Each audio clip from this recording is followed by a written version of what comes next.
प्रधानमंत्री नरेंद्र मोदी ने बीते कुछ महीनों में विपक्ष की पॉलिटिक्स को मिट्टी में मिलाकर रख दिया है। राहुल गांधी तो हार की हालिया हैट्रिक के बाद ऐसे सन्नाटे में गए हैं कि ढूंढे नहीं मिलते आजकल। इधर यही हाल केजरीवाल का भी हो रखा है और दिल्ली में अब ऐसी ऐसी चीजें हो रही हैं बॉस कि केजरीवाल जब तक विपश्यना करके उठेंगे तब तक उनकी पॉलिटिक्स का बोरिया बिस्तरा उठ चुका हो। इस तरह से नरेंद्र मोदी और अमित शाह पूरी प्लानिंग के साथ एक्शन कर रहे हैं। जब दिल्ली में पीएम मोदी ने पहली बार की विधायक रेखा गुप्ता को सीएम बनाया तब हर बार की तरह लोगों ने कहा अरे यार किसको ही सीएम बना दिया मोदी जी। लेकिन बॉस मात्र 15 दिन में मुख्यमंत्री रेखा गुप्ता ने जिस स्पीड से काम किया है उन्होंने साबित कर दिया है कि नरेंद्र मोदी किसी पर यूं ही भरोसा करके अपने वादे पूरे करने की गारंटी का जिम्मा उनको किसी को नहीं सौंप देते। मोदी थे तो आज गुजरात में, लेकिन दिल्ली में आज जो हुआ उसने केजरीवाल की पॉलिटिक्स के पैकअप का इंतजाम और तगड़ा कर दिया। भाई आप खुद देखिए, दिल्ली में 2500 रुपए महिलाओं को देने के मामले में आज बड़ी खबर आ गई। क्या खबर आई आगे बताऊंगा। दिल्ली में रोहिंग्या पर बड़ा एक्शन हो गया, वो एक्शन दिखाऊंगा। दिल्ली में हिंदू परिवारों को पलायन पर मजबूर करने वालों की बैंड बजा दी गई, उसकी खबर दिखाऊंगा। दिल्ली में लॉ एंड ऑर्डर की स्थिति बिगाड़ने वालों का एनकाउंटर शुरू हो गया है। दिल्ली में मुगल प्रेमियों को झटका देने वाले बड़े फैसले हो रहे हैं और दिल्ली में यमुना की सफाई का काम और तेज कर दिया गया। साथ ही देश भर की महिलाओं को पीएम मोदी कल बड़ा सरप्राइज गिफ्ट देने वाले हैं। ये सारी बातें आज आपको बताऊंगा। यानी जिस दिल्ली का मुख्यमंत्री शीश महल से निकलता नहीं था, उस दिल्ली की मुख्यमंत्री शपथ ग्रहण के बाद से सड़कों पर घूम रही, बड़े बड़े फैसले हो रहे हैं, लोगों के बीच जा रही हैं। दूसरी बड़ी बात यह कि केजरीवाल की बची कुची पॉलिटिक्स जिन बैसाखियों पर टिकी है, पीएम मोदी और गृह मंत्री अमित शाह ने उन बैसाखियों को भी खींच दिया है। यानी केजरीवाल की पॉलिटिक्स का दी एंड और करीब दिखने लगा है। केजरीवाल को क्या बड़ा झटका लगा है यह विस्तार से बताऊंगा, लेकिन पहले जो हुआ है उसकी एक झलक देखिए।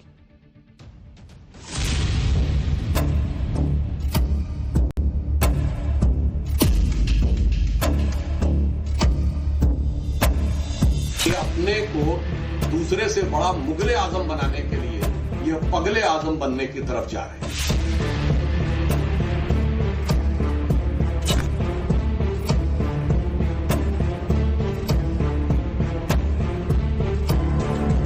ना कोई भेदभाव, ना कोई छूटे, ना कोई रूठे और न कोई किसी को ठगे। दिल्ली को लेकर पीएम मोदी कितने सीरियस हैं, इसकी एक बड़ी झलक तो लोगों को तभी दिख गई थी जब चुनाव जीतते ही दिल्ली में यमुना सफाई का काम तेज हो गया। लेकिन यमुना की सफाई के साथ साथ अब वो सफाई भी हो रही है जिसको लेकर लोग पूछते थे कि बॉस ये कब होगा। घुसपैठिए रोहिंग्याज पर दिल्ली की नई सरकार के आते ही ताबड़तोड़ एक्शन शुरू हो गया। यानी दिल्ली को अवैध घुसपैठियों से मुक्त बनाने का काम भी तेजी से शुरू हो गया है। अवैध घुसपैठियों की सफाई तेज हो गई है। रोहिंग्या और अवैध बांग्लादेशियों को लेकर रेखा गुप्ता की सरकार सख्त हो रही है और इसका असर दिल्ली की झुग्गियों पर दिख रहा है। शाहीन बाग, संगम विहार, तिगरी जैसे इलाकों की झुग्गियों में रहने वालों के दस्तावेज चेक हो रहे बॉस। इस दौरान संदिग्ध प्रवासियों की पहचान की गई है, उनके दस्तावेजों की जांच की गई है और उनकी सोशल मीडिया गतिविधियों को भी चेक किया जा रहा है। देखिए वहां क्या हो रहा है, ग्राउंड से एक रिपोर्ट देखिए, फिर आगे की बात बताता हूं। केंद्रीय गृह मंत्री अमित शाह की दिल्ली के मुख्यमंत्री रेखा गुप्ता और दिल्ली पुलिस कमिश्नर संजय अरोड़ा के साथ हुई मीटिंग के बाद दिल्ली में एक खास अभियान चलाया जा रहा है। ये खास अभियान अवैध रूप से रह रहे रोहिंग्या और बांग्लादेशियों के लिए चलाया जा रहा है। तस्वीरों के जरिए हम आपको दिखाएंगे संगम विहार इलाके की ये तस्वीर है, जहां पर आप साफ तौर पे देख सकते हैं किस तरीके से यहाँ पर ये ड्राइव चलाया जा रहा है। खास बात यह है कि इस बार इस ड्राइव की अगर हम बात करें तो आधार कार्ड के साथ साथ बैंक अकाउंट डिटेल्स, साथ ही साथ सोशल मीडिया अकाउंट और फोन को भी चेक किया जा रहा है। आप सोचिए इसी दिल्ली में नारे लगते थे कि कागज नहीं दिखाएंगे। हालांकि वो एनआरसी के लिए बात होती थी, लेकिन एनआरसी तो अभी आई नहीं।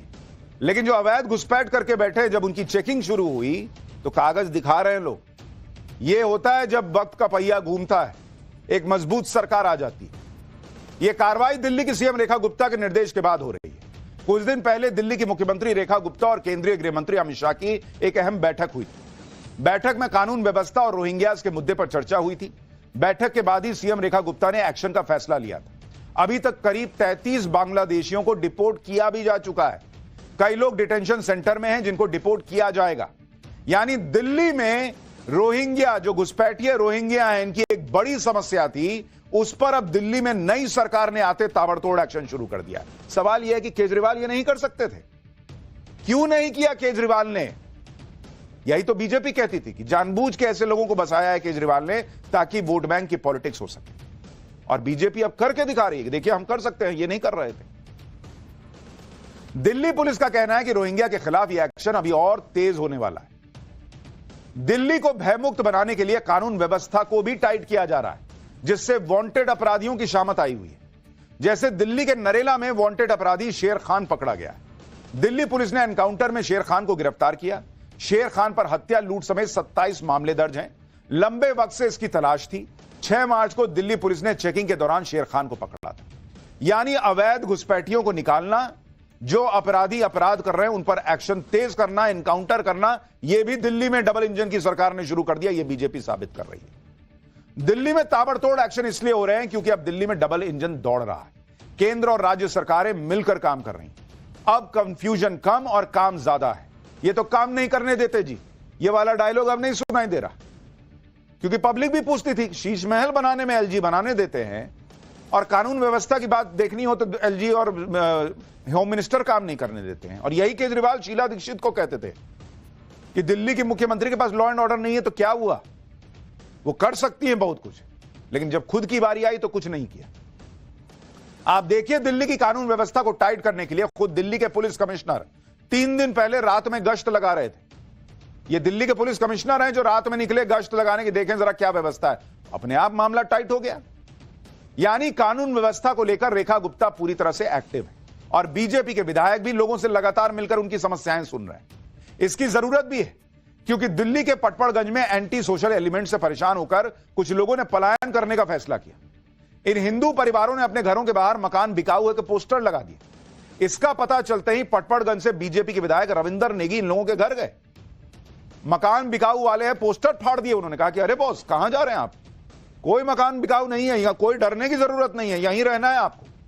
रविंदर नेगी ने कहा कि भारत हम लोगों का देश है और हम यहां से पलायन करके कहां जाएंगे?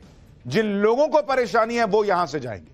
सुनिए बीजेपी विधायक रविंद्र नेगी को। ये उसी पटपड़गंज सीट से जीते हैं जहां कभी मनीष सिसोदिया लड़ा करते थे और इस बार तो खैर नहीं लड़े, उधर भाग गए थे, वहां भी हार गए।